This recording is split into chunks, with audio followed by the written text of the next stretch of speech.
yung tinatawag na comparison trap from social media. Pag 25 ka na, ang dami mo makikita mga post, no, sa mga kabatchmate mo. Graduate na sila, maganda na yung trabaho nila, and marirealize mo, mafe-feel mo maybe, na parang successful na sila. Darating yung time na you will compare yourself sa kanila. Bakit sila ganito? Bakit sila ganyan? Bakit sila nakapagtayo ng bahay? Bakit ang ganda ng trabaho nila? Now, pag nahulog ka sa trap na yon, it could be very dangerous. No? Kasi ito yung tatanda natin palagi, hindi mo pwedeng i-compare yung life mo, yung self mo sa ibang tao. Okay? Kasi ito yung pinapaniwalaan ko eh. They have their own timeline and meron din akong own timeline.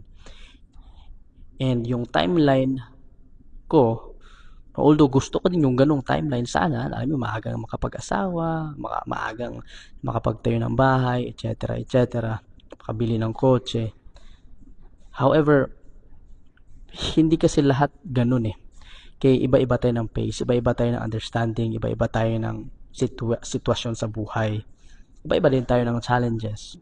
Tumingin ka sa salamin and i-compare mo yung sarili mo kung sino ka kahapon. Yun lang. Hindi mo pwede, wag mo i-compare yung sarili mo sa classmate mo, sa katrabaho mo, sa jowa mo, or kahit kanino. Compare mo kung sino ka kahapon. Mas better ba ako kahapon? Mas better ba ako last month? Ganun lang.